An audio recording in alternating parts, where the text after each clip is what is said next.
Story time audio ബുക്സിലേക്ക് എല്ലാവർക്കും സ്വാഗതം. K Sudhakaran എഴുതിയ നോവൽ ഭ്രമം തുടരുന്നു. ബ്രീഫ് കേസ് മേശപ്പുറത്ത് വെച്ചിട്ട് പ്രേംശങ്കർ ഷർട്ടിൻ്റെ ബട്ടണുകൾ ഓരോന്നായി അഴിച്ചു. അയാളുടെ വിരിഞ്ഞ നെഞ്ച് നിറയെ രോമമുണ്ട്. കിടക്കുമ്പോൾ രോമക്കാട്ടിലൂടെ വിരലോടിക്കലാണ് അവളുടെ ഒരു വിനോദം. നമുക്ക് വീട്ടിലൊന്ന് പോയാലോ? എല്ലാവരെയും കണ്ടിട്ട് കുറേ നാളായില്ലേ? അവൾ ബെഡിലിരുന്നു. എന്ന് പോണം പറഞ്ഞു. പാൻസ് മാറ്റിയിട്ട് അയാൾ ഒരു മുണ്ടെടുത്തു കൊടുത്തു. 2 ദിവസമില്ലാതെ എങ്ങനെയാ പോയിട്ട് വരുന്നത്? എനിക്ക് സാറ്റർഡേയും സൺഡേയും കിട്ടും. പക്ഷേ പ്രേമിന് അത് സാരമില്ല, ഒരു സാറ്റർഡേ ഞാൻ ലീവ് എടുക്കാം, അയാൾ പറഞ്ഞു. അടുത്തതിൻ്റെ പിറ്റേന്നത്തേത് സെക്കൻഡ് സാറ്റർഡേ അല്ലേ? അന്ന് പോയാലും മതി. ഓക്കെ. അയാൾ ബാത്റൂമിലേക്ക് കയറിയപ്പോൾ അവൾ മധുമതിയുടെ മുറിയിലേക്ക് ചെന്നു. മധു നോട്ട് ബുക്ക് തുറന്നു വെച്ച് എന്തോ എഴുതുകയായിരുന്നു. അച്ഛൻ വന്നത് അറിഞ്ഞില്ലേ മധു? അവളുടെ പിന്നിൽ ചെന്ന് നിന്നുകൊണ്ട് കുനിഞ്ഞു നോക്കി അഞ്ജലി ചോദിച്ചു. ഹോംവർക്ക് തീർന്നില്ല അമ്മേ, അതുകൊണ്ടാ വരാഞ്ഞേ, അവൾ പറഞ്ഞു. 3ാം ക്ലാസ്സിലായതേ ഉള്ളുവെങ്കിലും ഹോംവർക്കുകൾ മുഴുവൻ ചെയ്തു തീർക്കാൻ 3 മണിക്കൂറിലേറെ വേണ്ടിവരും. എല്ലാ മിസ്സുമാരും ഹോംവർക്ക് കൊടുക്കാറുണ്ട്. അമ്മ ഹെൽപ്പ് ചെയ്യണോ? വേണ്ട, ഈസിയേ എല്ലാം. അഞ്ജലിക്ക് സന്തോഷമായി. പഠിക്കാൻ മിടുക്കിയാണ് മധുമതി. ഏത് കാര്യവും ഒരിക്കൽ പറഞ്ഞു കൊടുത്താൽ മതി, ഓർമ്മയിൽ നിൽക്കും. നന്നായിട്ട് ചിത്രം വരയ്ക്കും അവൾ. പ്രസംഗ മത്സരത്തിനും സമ്മാനം കിട്ടിയിട്ടുണ്ട്. ക്ലാസ്സിൽ എപ്പോഴും ആദ്യത്തെ 5 റാങ്കുകൾക്കുള്ളിൽ വരാറുണ്ട്. മധുമതിക്ക് വേണ്ടി പ്രേം ഒരു പ്രത്യേക മുറി ഡിസൈൻ ചെയ്ത് പണിഞ്ഞെങ്കിലും ഇത്ര നേരത്തെ അവളെ ഒറ്റയ്ക്ക് ഉറങ്ങാൻ വിടണമെന്ന് വിചാരിച്ചതല്ല അഞ്ജലി. 5 വയസ്സായി കഴിഞ്ഞാൽ കുഞ്ഞുങ്ങളെ മാറ്റിക്കിടത്തണം മോളെ, സൗദാമിനി അമ്മ നിർബന്ധം പിടിച്ചു. ഒറ്റയ്ക്ക് രാത്രിയിൽ അവൾക്ക് പേടി വരത്തില്ലേ സൗദാമേ? അഞ്ജലി അതിന് തയ്യാറായില്ല ആദ്യം. അതൊക്കെ അങ്ങ് ശീലമായിക്കോളും. ആദ്യമൊക്കെ നമ്മൾ കുറച്ച് ശ്രദ്ധിച്ചാൽ മതി. അങ്ങനെയാണ് മധുവിനെ 2 കൊല്ലം മുമ്പ് രാത്രിയിൽ മാറ്റിക്കിടത്തിയത്. അവൾക്കൊരു പേടിയും ഇല്ലായിരുന്നു. വീട്ടിലെ ഏറ്റവും കളർഫുള്ളായ മുറിയായിരുന്നു മധുമതിയുടേത്.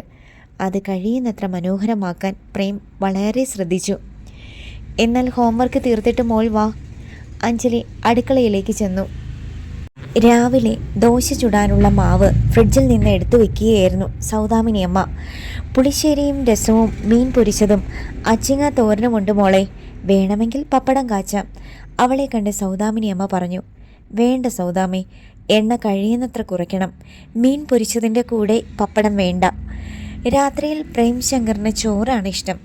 ഒരു നിവൃത്തിയും ഇല്ലെങ്കിലേ ചപ്പാത്തിയോ അപ്പമോ കഴിക്കൂ. ചോറുണ്ടില്ലെങ്കിൽ അത്താഴം കഴിച്ച ഒരു ഫീലിംഗ് കിട്ടില്ലെന്ന് പറയും.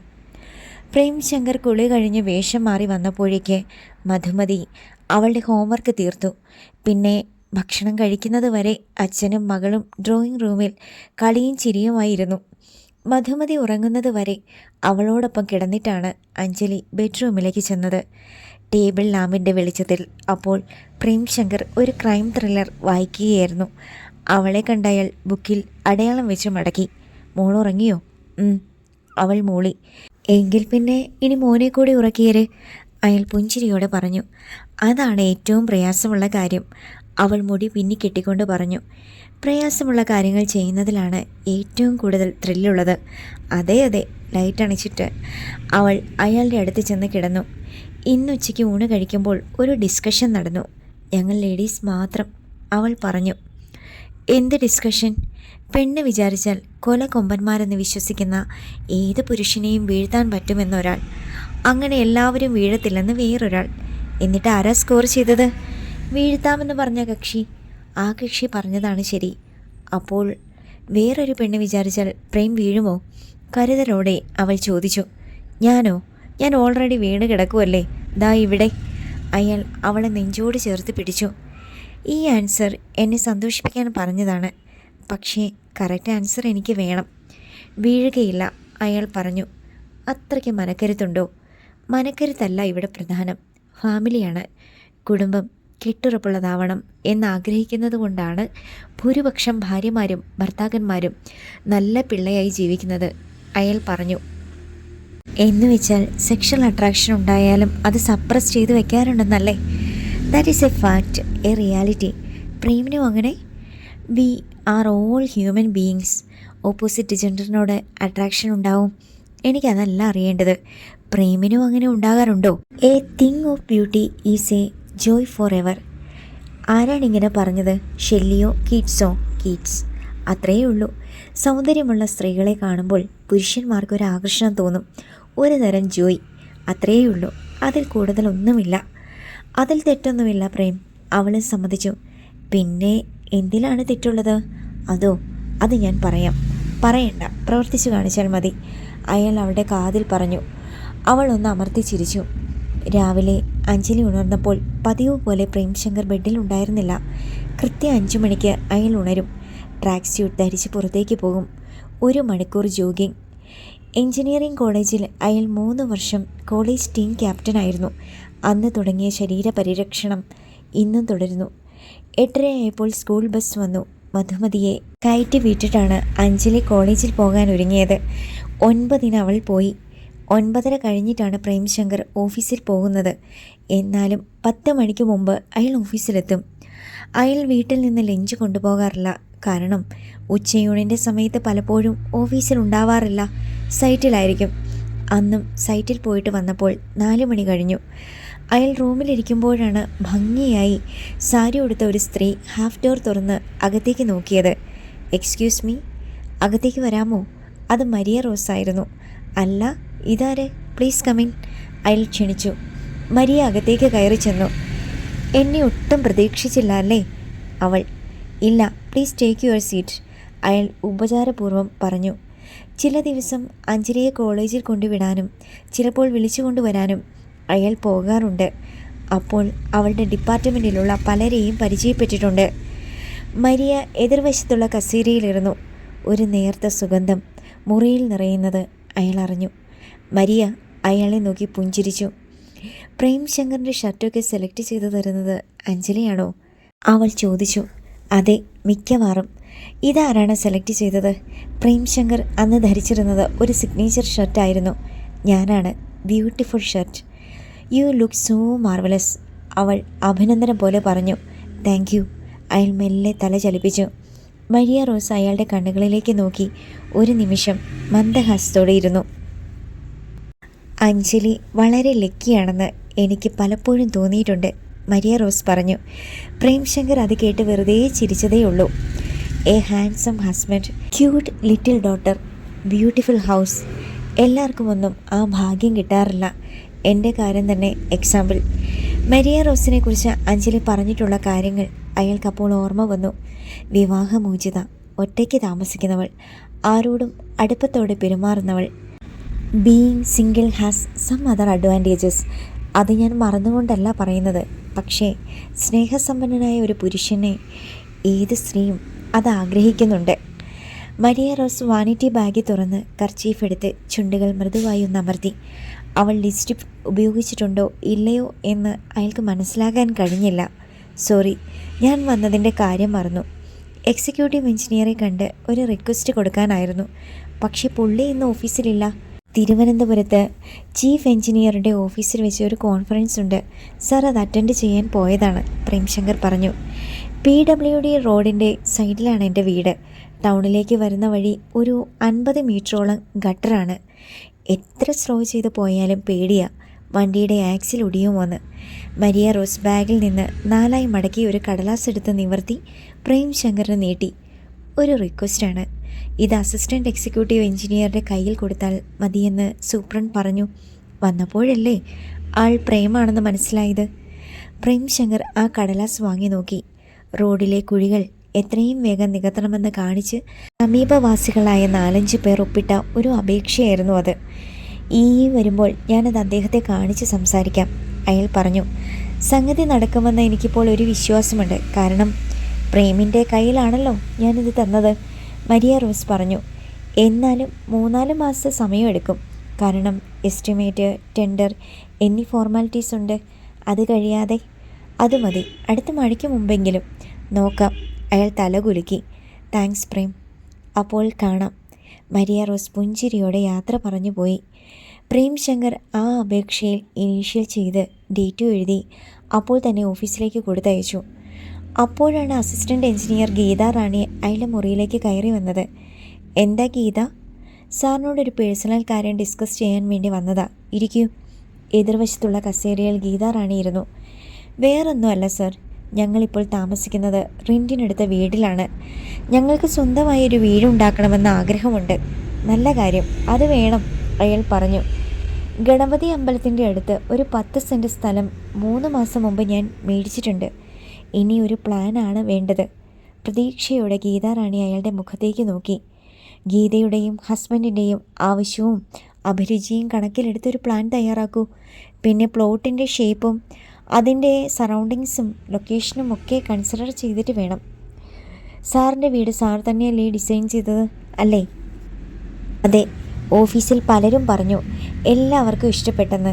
ഞാൻ കണ്ടിട്ടില്ലല്ലോ. ഗീതാറാണി ഈ ഓഫീസിലേക്ക് ട്രാൻസ്ഫറായി വന്നിട്ട് 1 വർഷം പോലും ആയില്ല. എനിക്ക് സാറിൻ്റെ വീടൊന്ന് കാണണമെന്നുണ്ട്, അവൾ പറഞ്ഞു. അതിനെന്താ, ഒരു ഹോളിഡേയിൽ ഹസ്ബൻഡുമൊത്ത് വരുമോ? I am happy. Thank you sir. ഇഷ്ടപ്പെട്ടാൽ ഞാൻ പ്ലാൻ തരാം. വേണമെങ്കിൽ ചെറിയ വേരിയേഷൻസ് വരുത്താവുന്നതേ ഉള്ളൂ. ഓക്കെ സർ, ഞങ്ങൾ വരാം. ഗീതാറാണി തൃപ്തിയോടെയാണ് പോയത്. അന്ന് വൈകുന്നേരം ഓഫീസിൽ നിന്നിറങ്ങും മുമ്പ് അയാൾ അഞ്ജനയെ വിളിച്ചു. എന്തെങ്കിലും വാങ്ങാനുണ്ടോ? പ്രേമിനെ ഞാൻ വിളിക്കാൻ തുടങ്ങുമായിരുന്നു. ഓഫീസിൽ നിന്നിറങ്ങിയോ? അവൾ ചോദിച്ചു. ഇല്ല, പച്ചക്കറികൾ തീർന്നു. പിന്നെ 1 ഡസൻ മുട്ട വാങ്ങിച്ചോ? ഏത്തപ്പഴവും വേണം.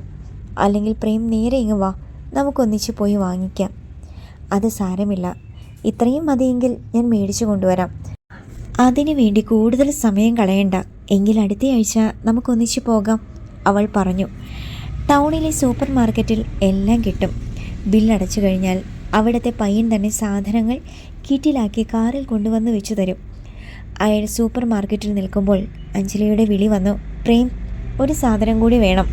എന്താണ്? Sanitary pad. ഇതാണ് പറഞ്ഞത് ഞാനും കൂടി വരാമെന്ന്. ഏത് ബ്രാൻഡാണെന്ന് പറയൂ, അയാൾ ആവശ്യപ്പെട്ടു. പറയാം. ഇതൊക്കെ ഏത് ഭാഗത്താണ് ഇരിക്കുന്നതെന്ന് അറിയാമോ? കണ്ടുപിടിച്ചോളാം. അല്ലെങ്കിൽ അവിടെ സെയിൽസ് ഗേൾസ് ഉണ്ടല്ലോ. അയ്യോ, അവരോടൊന്നും ചോദിക്കേണ്ട. കോളേജിലെ സ്റ്റോറിലുണ്ട്, ഞാൻ മേടിച്ചോളാം. ബ്രാൻഡ് പറ പെണ്ണേ. അവൾ പറഞ്ഞത് തന്നെ അല്പം സമയമെടുത്തിട്ടാണെങ്കിലും അയാൾ കണ്ടുപിടിച്ചു. അപ്പോഴും ഒരു പ്രശ്നം. 8 എണ്ണത്തിൻ്റെ പാക്കറ്റുണ്ട്, 20 എണ്ണത്തിൻ്റെയും. ഏതായിരിക്കും വേണ്ടത്? 20ൻ്റെ പാക്കറ്റ് എടുത്ത് അയാൾ ട്രോളിയിൽ വെച്ചു. കുറഞ്ഞു പോകരുതല്ലോ. അപ്പോഴും ഒരു സംശയം അയാളെ പിടികൂടി. 2 സൈസുണ്ട്, റെഗുലറും എക്സ്ട്രാ ലാർജും. അതിലേതാണ് അഞ്ജലിക്ക് വേണ്ടത്? വിളിച്ചു ചോദിക്കാൻ പ്രേംശങ്കർ മടിച്ചു. റെഗുലർ തന്നെ എടുത്ത് അയാൾ ഒരു ഭാഗ്യപരീക്ഷണം നടത്തി. വീട്ടിൽ ചെന്ന് കാറിൽ നിന്ന് 2 കിറ്റുകളും കയ്യിൽ തൂക്കി പിടിച്ചാണ് അയാൾ അകത്തേക്ക് കയറി ചെന്നത്. അഞ്ജലി വേഗം ചെന്ന് 2ഉം വാങ്ങി. കിട്ടിയോ? എല്ലാം കിട്ടി. ഒരു കാര്യം പറയാൻ ഞാൻ മറന്നു. ഖേദത്തോടെ അവൾ അയാളെ നോക്കി. എന്താണ്? എൻ്റെ ഷാമ്പു. അയാൾ പുഞ്ചിരിച്ചു. അതോ വാങ്ങിയിട്ടുണ്ട്. എനിക്ക് തോന്നി അത് തീർന്നു കാണുമെന്ന്. പ്രേംശങ്കർ, താങ്കൾ ഒരു സംഭവമാണ്, അവൾ സന്തോഷത്തോടെ പറഞ്ഞു. ശരി, നല്ല കടുപ്പത്തിലൊരു ചായ തരൂ. അയാൾ വസ്ത്രം മാറാൻ കിടപ്പുമുറിയിലേക്ക് പോയി. അവൾ പാകത്തിന് തേയിലയും പാലും പഞ്ചസാരയും ചേർത്ത് ചായ ഉണ്ടാക്കിക്കൊണ്ട് വന്നപ്പോൾ അയാൾ സെറ്റിയിലിരുന്ന് TV ഓൺ ചെയ്യുകയായിരുന്നു. ചായ കൊടുത്തിട്ട് അവൾ അയാളുടെ അടുത്തിരുന്നു. നിങ്ങളുടെ ഡിപ്പാർട്ട്മെൻറ്റിലെ മരിയ റോസ് ഇന്ന് ഞങ്ങളുടെ ഓഫീസിൽ വന്നിരുന്നു. ചായ ഒരു കവിൾ കുടിച്ചിട്ട് അയാൾ പറഞ്ഞു. എന്തിന്? അവൾ പെട്ടെന്ന് ചോദിച്ചു. അവരുടെ വീടിന് മുമ്പിലുള്ള റോഡ് ടാർ ചെയ്യണമെന്ന് റിക്വസ്റ്റ് തരാൻ. എന്നോട് പറഞ്ഞതേയില്ല. സത്യത്തിൽ എന്നെ കാണാനല്ല വന്നത്. ഒരു കോൺഫറൻസിൽ പോയിരിക്കുക, അതുകൊണ്ടാണ് എൻ്റെ അടുത്ത് വന്നത്. വെറുതെ ഒരു കാരണമുണ്ടാക്കി അവൾ പ്രേമിനെ കാണാൻ ചെന്നതാണോ എന്ന് അവൾക്ക് പെട്ടെന്നൊരു സംശയം തോന്നി. എന്നിട്ട് പ്രേം എന്ത് പറഞ്ഞു? നിങ്ങളുടെ ഡിപ്പാർട്ട്മെൻറ്റിലെ ഒരു ടീച്ചർ വന്ന് പറഞ്ഞ കാര്യമല്ലേ? അത് ചെയ്തു കൊടുത്തില്ലെങ്കിൽ നിനക്കല്ലേ നാണക്കേട്? അത് നേരാ. അവൾ ദുർബലമായി തലകുലുക്കി. അവൾ ആളൊരു ടൈപ്പാണല്ലേ? അയാൾ ചോദിച്ചു. അതെന്താ, പ്രേമിന് അങ്ങനെ തോന്നിയോ? അവൾക്ക് ആകാംക്ഷയായി. അല്ല, ദേഷ്യവും ഭാവവും സംസാരവും ഒക്കെ ഒരു കോളേജ് അധ്യാപികയുടേതല്ല. എന്നുവെച്ചാൽ കുറച്ച് ഓപ്പൺ മൈൻഡഡ് ആണെന്ന് തോന്നി. പ്രേമിനോട് എന്ത് പറഞ്ഞു? ഏയ്, അങ്ങനെ പ്രത്യേകിച്ചൊന്നും പറഞ്ഞില്ല. ഞങ്ങൾ തമ്മിൽ മുമ്പ് കണ്ടിട്ടുണ്ടെങ്കിലും അങ്ങനെ സംസാരിച്ചിട്ടില്ലല്ലോ. എന്നിട്ടും നല്ല അടുപ്പത്തോടെയാണ് എന്നോട് പെരുമാറിയത്. ഞാൻ നിൻ്റെ ഹസ്ബൻഡ് ആയതുകൊണ്ടായിരിക്കും. അഞ്ജലി ഒന്നും മിണ്ടിയില്ല. മനഃപൂർവ്വം ഒരു കാരണമുണ്ടാക്കിയല്ലേ മരിയ ടീച്ചർ PWD ഓഫീസിൽ പോയത്? വിശ്വസിക്കാൻ പറ്റില്ല ആ സാധനത്തിന്. ഒരു കാര്യം തീരുമാനിച്ചാൽ എങ്ങനെയും അത് നടത്തിയിരിക്കും. പ്രേം എൻ്റെ ഹസ്ബൻഡ് ആയതുകൊണ്ടൊന്നുമല്ല. ഏതാണുങ്ങളെ കണ്ടാലും കൊഞ്ചാനും കുഴിയാനും മടിയുള്ള സ്ത്രീയല്ല അവർ. ഈശ്യ പുറത്ത് കാണിക്കാതെ അവൾ പറഞ്ഞു. ഏയ്, എൻ്റെ അടുത്ത് അങ്ങനെയൊന്നും. ഞാൻ പറഞ്ഞതേ ഉള്ളൂ. കോളേജിൽ അത്ര ഗുഡ് സർട്ടിഫിക്കറ്റ് ഒന്നും അല്ല അവർക്കുള്ളത്. പക്ഷേ ആ ഗ്ലാസ് ഇങ്ങ് തരൂ. അയാളെ കൊണ്ട് കൂടുതൽ സംസാരിക്കാൻ അനുവദിക്കാതെ അവൾ ഒഴിഞ്ഞ ഗ്ലാസ് വാങ്ങി എഴുന്നേറ്റ് പോയി. പ്രേമിന് തൽക്കാലം ഒരു മുന്നറിയിപ്പ്, അത്രയും മതി. പിറ്റേന്ന് രാവിലെ അഞ്ജലി കോളേജിൽ ചെന്നപ്പോൾ സ്റ്റാഫ് റൂമിൽ മരിയ റോസ് ഉണ്ടായിരുന്നു. ആരെയും ശ്രദ്ധിക്കാതെ അവൾ സ്വന്തം സീറ്റിൽ ചെന്നിരുന്നു. മരിയ റോസ് എഴുന്നേറ്റ് അവളുടെ അടുത്തേക്ക് ചെന്നു. Good morning Anjali. ഇന്നലെ ഞാൻ തൻ്റെ ഹസ്ബൻഡിൻ്റെ ഓഫീസിൽ പോയിട്ടുണ്ടായിരുന്നു. പ്രേം പറഞ്ഞു. എല്ലാം ഒന്നും രഹസ്യമായി വെക്കാറില്ല പ്രേം എന്ന് മനസ്സിലാക്കട്ടെ. സത്യത്തിൽ ഞാൻ പ്രേംശങ്കറെ കാണാനല്ല പോയത്. എക്സിക്യൂട്ടീവ് എഞ്ചിനീയർ ഓഫീസിലില്ലായിരുന്നു. അപ്പോഴാ അസിസ്റ്റൻ്റ് എഞ്ചിനീയർ ഒരു ലേഡി പറഞ്ഞത് പ്രേം സാറിനെ കണ്ടാൽ മതിയെന്ന്. മനഃപൂർവ്വം ചെന്നതല്ലെന്ന് ബോധ്യപ്പെടുത്താൻ വേണ്ടി പറയുന്ന കള്ളമാണോ ഇത്? പ്രേംശങ്കറിനെ കുറിച്ച് പറഞ്ഞപ്പോൾ ആ സ്ത്രീക്ക് 100 നാവാണ്. പ്രേം സാർ വിചാരിച്ചാൽ കാര്യം നടക്കും മാഡം. പ്രേം സാർ വലിയ കണിശക്കാരനാണ്. കോൺട്രാക്ടർമാരെയൊക്കെ പ്രേം സാർ വരച്ച വരയിൽ നിർത്തും. പ്രേം സാറിനെ കുറിച്ച് എല്ലാവർക്കും വലിയ മതിപ്പാണ്. അതാരാണ് ആ അസിസ്റ്റൻ്റ് എഞ്ചിനീയർ? അഞ്ജലിക്ക് മനസ്സിലായില്ല. എന്താണ് അവരുടെ പേര്? ഗീതാ റാണി. നല്ല ചെറുപ്പമാണ്, കാണാനും സ്മാർട്ട്. പ്രേംശങ്കറിൻ്റെ ഒരു ഫാനാണെന്ന് തോന്നുന്നു പുള്ളിക്കാരി. മരിയ റോസ് തമാശ മട്ടിലാണ് അത് പറഞ്ഞതെങ്കിലും അഞ്ജലിക്ക് ചിരി വന്നില്ല. ഗീതാ റാണി എന്ന അസിസ്റ്റൻ്റ് എഞ്ചിനീയറെ കുറിച്ച് എപ്പോഴോ പ്രേം പറഞ്ഞിട്ടുണ്ടെന്ന് അവൾക്ക് ഓർമ്മ വന്നു. കൂടുതലൊന്നും അറിയില്ല. ഞാൻ വെറുതെ പറഞ്ഞതാ അഞ്ജലി, അതൊന്നും കാര്യമാക്കണ്ട. എല്ലാ ഓഫീസുകളിലും, എന്തിനാ നമ്മുടെ കോളേജിലും ഉണ്ടല്ലോ നിശബ്ദമായ ആരാധന. മരിയ റോസ് ഇടം കണ്ടിട്ട് അഞ്ജലിയെ ഒന്ന് നോക്കി. അവളുടെ മുഖം നിറയെ ഗൗരവമായിരുന്നു. മതി, ഇത്രയും മതി. അന്ന് പ്രേംശങ്കർ ഓഫീസിൽ നിന്ന് വന്നപ്പോൾ ഗീതാ റാണിയെക്കുറിച്ച് അറിയണമെന്നുണ്ടായിരുന്നു അഞ്ജലിക്ക്. പക്ഷേ ഒരു കാരണവുമില്ലാതെ ചോദിക്കുന്നതെങ്ങനെ? പ്രേമിന് എന്ത് തോന്നും? പിറ്റേന്ന് അവൾക്ക് അതിനൊരവസരം വീണ് കിട്ടി. അയാൾ ബാത്റൂമിലായിരുന്ന നേരത്ത് മൊബൈലിൽ ഒരു കോൾ വന്നു. ഗീതാ റാണി കോളിംഗ്. പ്രേമിനെ ഒരു ഗീതാ റാണി വിളിച്ചിരുന്നു. അയാൾ വന്നപ്പോൾ അവൾ പറഞ്ഞു, ഓഫീസിലെ AE ആണ്. പുതിയതായിട്ട് വന്നതാണോ? വെറുതെ എന്ന മട്ടിൽ അവൾ ചോദിച്ചു. ഏയ്, 1 കൊല്ലം ആകാൻ പോകുന്നു. മാരീഡ് ആണോ? ഹസ്ബൻഡിന് എന്താണ് ജോലി? സോഫ്റ്റ്വെയർ എഞ്ചിനീയറാ, കൊച്ചിയിൽ. അപ്പോൾ ഹോസ്റ്റലിലാണോ ഗീതാ റാണി താമസിക്കുന്നത്? അല്ല, വീടെടുത്തിട്ടുണ്ട്. മക്കൾ എത്ര പേരാ? ഇതുവരെ കുട്ടികളായിട്ടില്ല. അപ്പോൾ കൂടെ ആരുണ്ട്? ആരുമില്ല, തനിച്ചാണെന്നാ പറഞ്ഞത്. അവൾ അയാളെ ഒന്ന് നോക്കി. ടൗണിലാണോ? പവർ ഹൗസ് റോഡ് എൻഡ് ചെയ്യുന്നിടത്താ താമസം. പ്രേമിന് അതെങ്ങനെ അറിയാം? ജീപ്പില്ലാതിരുന്ന ഒരു ദിവസം ഗീതയെ ഞാൻ വീട്ടിൽ കൊണ്ടുചെന്ന് വിട്ടിട്ടുണ്ട്. എന്നാൽ അപാര ധൈര്യം തന്നെ, ഒറ്റയ്ക്കൊരു സ്ത്രീ. അഭിനന്ദന സ്വരത്തിലല്ല അവൾ പറഞ്ഞത്. പക്ഷേ പ്രേംശങ്കറിനത് മനസ്സിലായില്ല. തൊട്ടടുത്ത വീട്ടിലെ സ്ത്രീ രാത്രിയിൽ കൂട്ടുകിടക്കാൻ ചെല്ലുമെന്നാണ് പറഞ്ഞത്. എന്തായാലും ഗീതാ റാണിയെക്കുറിച്ച് അത്ര നല്ല അഭിപ്രായമല്ല അഞ്ജലിക്കുണ്ടായത്. പക്ഷേ അവളത് പറഞ്ഞില്ല. അല്പനേരം കഴിഞ്ഞപ്പോൾ പ്രേംശങ്കർ ഗീതാ റാണിയെ തിരികെ വിളിച്ചു. അഞ്ജലി അപ്പോൾ അടുക്കളയിലായിരുന്നു. എന്താ ഗീത വിളിച്ചത്? ഒരു ദിവസം വൈകുന്നേരം ഞാൻ വീട് കാണാൻ വന്നോട്ടെ? അവൾ ചോദിച്ചു. ഹസ്ബൻഡ് സ്ഥലത്തുണ്ടോ? ഇല്ല സാർ. ഉണ്ടെങ്കിൽ രവിയേട്ടൻ വരില്ല. അതെന്താ? സാറിനോട് തുറന്ന് പറയാമല്ലോ. അത്ര ബ്രോഡ് മൈൻഡഡ് ഒന്നും അല്ല എൻ്റെ ഹസ്ബൻഡ്. കൂടെ ജോലി ചെയ്യുന്ന പുരുഷന്മാരുമായി ഞാൻ ഇടപഴകുന്നത് പുള്ളിക്ക് ഇഷ്ടപ്പെടത്തില്ല, അവൾ പറഞ്ഞു. ഓ, അങ്ങനെയാണോ? എന്തിനാ വെറുതെ പ്രശ്നം ഉണ്ടാക്കുന്നത്? ഞാൻ വരാം. സാറിന് സൗകര്യമുള്ള സമയം പറഞ്ഞാൽ മതി. നാളെ വന്നോളൂ. 5:30 ആകുമ്പോഴേക്ക് ഞാൻ വീട്ടിലുണ്ടാകും. Thank you sir. ഞാൻ ഒറ്റയ്ക്ക് വരുന്നത് കൊണ്ട് പ്രോബ്ലം ഒന്നുമില്ലല്ലോ? എന്ത് പ്രോബ്ലം? അല്ല, സാറിൻ്റെ വൈഫിന്? പ്രേംശങ്കർ ചിരിച്ചു. എൻ്റെ വൈഫ് ബ്രോഡ് മൈൻഡഡ് ആണ്. സാറിൻ്റെ ഭാഗ്യം. പിറ്റേന്ന് വർക്ക് സൈറ്റിൽ പോകാനില്ലാതിരുന്നത് കൊണ്ട് 5 മണി കഴിഞ്ഞപ്പോൾ പ്രേംശങ്കർ വീട്ടിലെത്തി. അല്പനേരം കഴിഞ്ഞപ്പോൾ ഒരു കാർ വീട്ടുമുറ്റത്ത് വന്ന് നിന്നു. അതാരാ? കാറിൽ നിന്നിറങ്ങിയ യുവതിയെ കണ്ട് അഞ്ജലി ചോദിച്ചു. അതാണ് ഗീതാ റാണി, പ്രേംശങ്കർ പറഞ്ഞു. പെട്ടെന്ന് അഞ്ജലിയുടെ മുഖം വിളറി. പ്രേംശങ്കർ സിറ്റൗട്ടിലേക്ക് ഇറങ്ങിച്ചെന്നു. ഗീത വരൂ, അയാൾ സൗഹാർദ്ദപൂർവ്വം ക്ഷണിച്ചു. പിന്നിൽ അഞ്ജലി വന്ന് നിൽക്കുന്നുണ്ടായിരുന്നു. സാർ നേരത്തെ വന്നോ? സിറ്റൗട്ടിലേക്ക് കയറുന്ന താഴത്തെ പടിയിൽ ചെരുപ്പുകൾ അഴിച്ചു വെച്ചുകൊണ്ട് ഗീതാ റാണി ചോദിച്ചു. സാരി തുമ്പ് അല്പം ഒന്നുയർത്തി അവൾ സ്ട്രാപ്പുള്ള ചെരുപ്പുകൾ ഊരിയെടുക്കുമ്പോൾ തുടുത്ത പാദങ്ങളും സ്വർണ്ണ പാദസരങ്ങളും അയാൾ കണ്ടു. 10 മിനിറ്റ്. അവൾ സിറ്റൗട്ടിലേക്ക് കയറി വന്നു. അഞ്ജലി, ഇത് ഗീതാ റാണി. ഞാൻ പറഞ്ഞിട്ടില്ലേ ഞങ്ങളുടെ ഓഫീസിലെ. അവളെ അയാൾ അഞ്ജലിക്ക് പരിചയപ്പെടുത്തി. നമസ്തേ. നമുക്ക് ഇതുവരെ കണ്ടുമുട്ടാനുള്ള അവസരം കിട്ടിയില്ലല്ലോ, പുഞ്ചിരിയോടെ ഗീതാ റാണി പറഞ്ഞു. അഞ്ജലി ഒരു വിളറിയ ചിരി ചിരിച്ചു. വീട് കാണാനാണ് വരുന്നതെന്ന് പ്രേം ഒരു സൂചന നൽകിയിരുന്നു. പക്ഷേ വീട് കാണാൻ മാത്രമായിരിക്കുമോ വരുന്നത്? ഗീത വരൂ. എങ്കിലും ആദിത്യ മര്യാദയോടെ അഞ്ജലി അവളെ ക്ഷണിച്ചു. 2 പേരുടെയും പിന്നാലെ ഗീതാ റാണി ഡ്രോയിങ് റൂമിലേക്ക് കയറി. ഇരിക്കൂ.